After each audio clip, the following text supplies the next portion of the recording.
You now are listening to the audio podcast of Prisoners of Hope, the antidote to what ails your heart. I'm your host, Dr. Debbora Whitson. So come on in, pull up a chair, and open up your mind as you get ready to receive the download that hope will bring.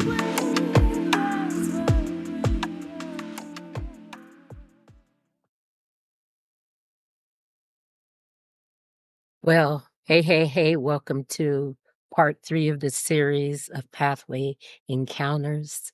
There's some great information that comes out here. See what touches your heart. Buckle up. It's like we're here, I think, to help each other, and it's no coincidence. I'm the class greeter in Zumba. I I even force people who don't hug, like Jenny, to hug me.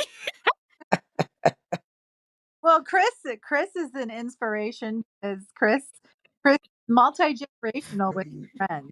And I think sometimes why people end up like getting upset that they lose friends. Chris keeps friends of all ages around to make sure she always has friends. True. I just call them the young ones, and but no, I do love to have, younger friends and older friends, and I thank God I'm fortunate that I have some of my high school friends. And so I mean I think friendship is something that really also helps you through so many trials in life, just to have somebody there. Jenny's been really great for me because she's always there to listen and just be my little cheerleader and help me move on and get over things. It's I think we all need that. We all need somebody to be there for us. And so I always think, I like to have a circle of friends because I have my therapist friends. I have, all the Zumba friends. I mean it's just a beautiful thing because they're basically the family you chose, your friends are. And so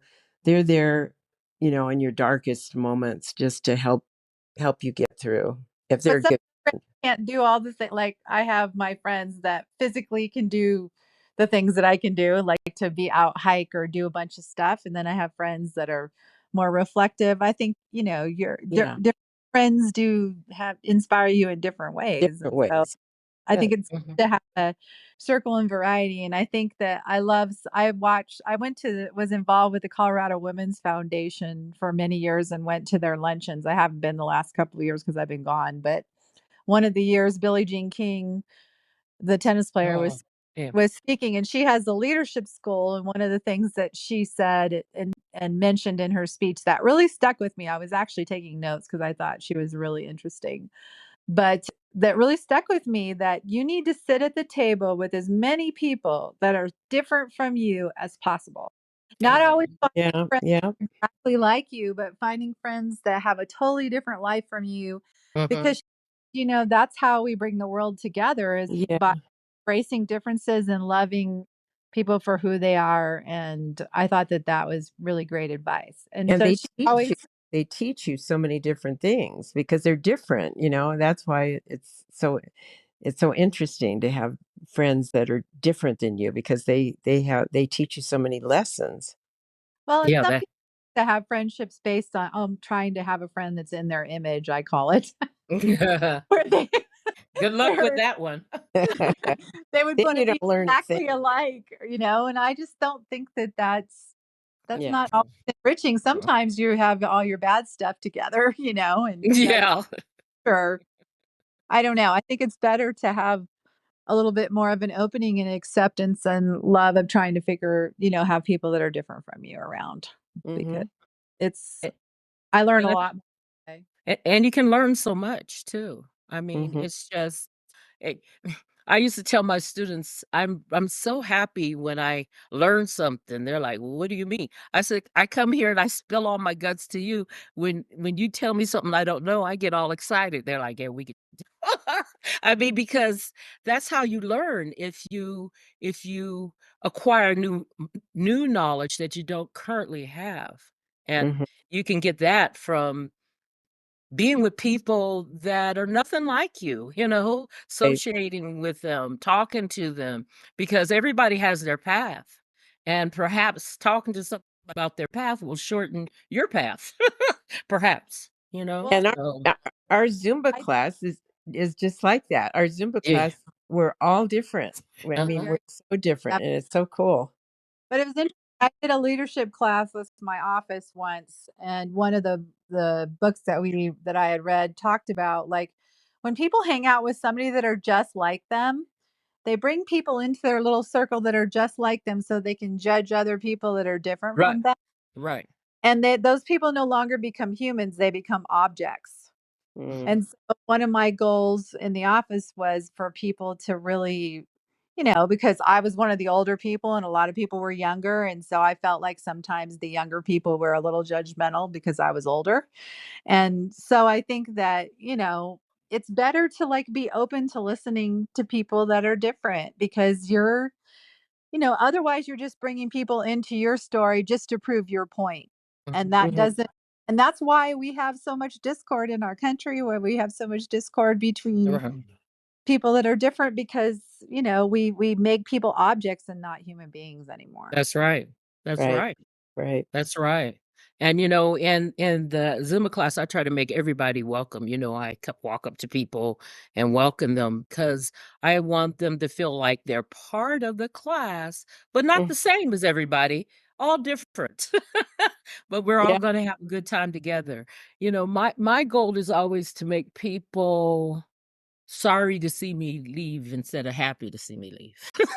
I would say, "Oh, I'm sorry to I wish you would leave. I don't want that."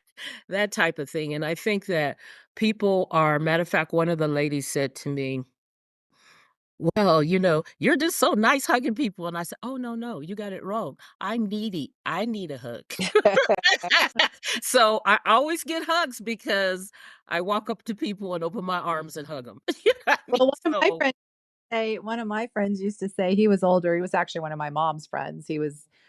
But he used to say we had a study group that was together for over 20 years. And he would say when we come to group, he would say 9 hugs a day is maintenance. Yeah. And for me, I like like him. 2 is like terrifying. So like Hugs 9, and laughter. my I think gosh. laughter also is important. Laughter. Oh, yeah, it's so important because there's so much separation and hate. I mean, can't we talk about things that we have common ground? That's And right. perhaps with the common ground, we could stretch to the strange ground. Once we establish a common ground, then we can perhaps strain ourselves to see from another point of view, from somebody Right. else's point of Right. view. Right. So One of the things my husband always says to his team, and I love this is one of the things that I love that he says, and I keep telling him you should do it more at home too, but I hear him at work a lot, and he says, "You should always come from a place of curiosity, not judgment." Yeah. That's yes, yes, true. That's yes, true. yes, yeah. That is I like that, Jimmy. Mhm. And Jenny, you talked about a book and I never was I do a lot of things on the computer, so I tend to, type things on the computer.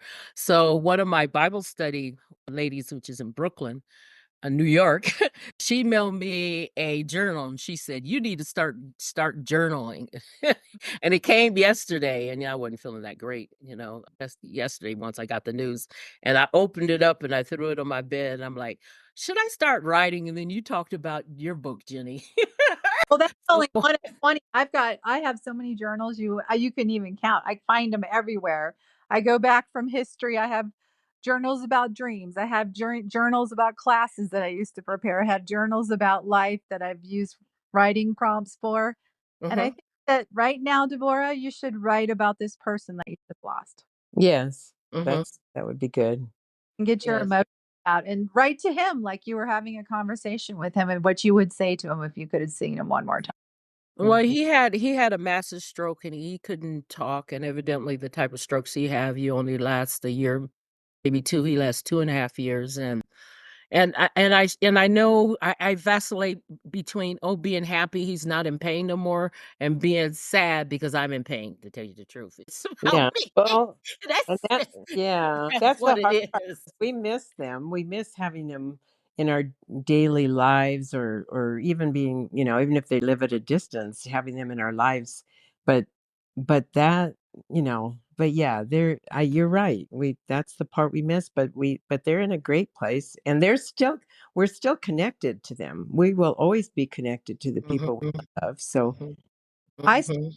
I've had my mom come to me in so many ways since January, since she passed away. And so I really believe that you need to talk to people like they're still here and you get inklings or you get a feeling and that's how they communicate. yeah. They Once do they send you signs. They do send you signs if you're open to receiving them.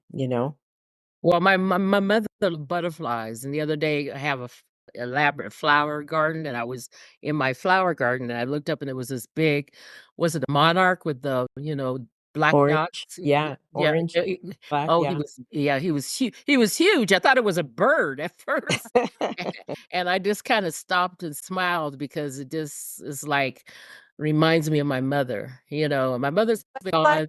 birds, I think are big. Yeah, yeah, but she was into butterflies. She's been gone for it's been about 18 years, but we talk about grief, and grief is very interesting because a lot of times you're not even aware that you're grieving. Because my mother and I, we would, we would have garden parties where people would come through and look at the gardens, and she could grow anything, okay? And then she taught me. And then after she died, it took me 12 years to plant anything. And when I moved to Colorado, I start planting again. You see what I mean? So I said to my husband, "Oh, I must have been still grieving, because I didn't Yeah. even aware I was doing that, you I know." I also think our mothers are, is that's a really hard one because, they're my mom died when I was still pretty young. I was like 21, and every so often I would think I'd see her, someplace, but Mhm. it's a hard loss because, for a lot of my life I thought, oh, gee, if my mom was just here, we could do Right. this, could do that, and yeah, it's just, but Pain- It's painful when I was super close to my mom. She was like my yeah, best. really painful to And lose moms. it is. I miss my daily phone calls because I used to talk to her every Mhm. morning. She was Yeah. drinking, Mhm. Mhm. and You know my dad is not a good substitute. No, my father. I can tell you what your father's like because I had a father like that. I mean, if Yeah. he calls you, you're like, "Oh, okay, someone died." No, he doesn't call me. No, I used to talk to my mother every day, and you guys, when you said phone call, it remind me, I've forgotten about this. And, sometimes you think, "Oh god, I wanna tell my mother," and she's not here because you wanna tell her. So I was an automatic behavior, and it must have been within the year she had died, and I picked up my cell phone, and I dialed her cell because the number was still in there, and a woman answered it.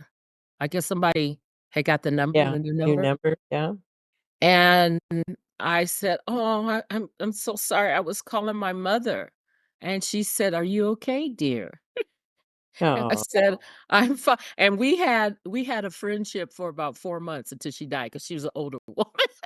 I mean, Oh. and she was couldn't believe it. It's just like I was like, "Who are you talking to?" I mean, yeah, she just talked to me. She said, "Call back, honey, when you wanna talk again." You know? I mean, I wanted to hang up the phone because I realized when I heard her voice, it wasn't my mother. You know what I mean? So I'm like, "Oh, my mother's gone. Oh, right, that's right." And she said, "Sweetie, are you okay?" My mother used to call me sweetie. Oh. And I was That's what like, you brought something up that's really to me one of the sad things about the United States is that a lot of cultures, other cultures, indigenous societies, they honor their ancestors They have ceremony about their ancestors. And we tend to not even treat people that are older good in our society. Right. I feel, Ageism, everyday ageism. Yes. and there's so much wisdom that the older generations can share with younger generations, and younger generations can share with older generations. And I feel like there needs It's to be not happening. like Yeah. commingling, Yeah. Well, hey, I really hate to cut it off there, but you will stay tuned for the final installment on these series of halfway encounters. Well, God bless. My hope is that this journey has been fruitful and you're able to take it and apply it to your life. Until next time, tune in again for the Prisoners of Hope podcast. God bless.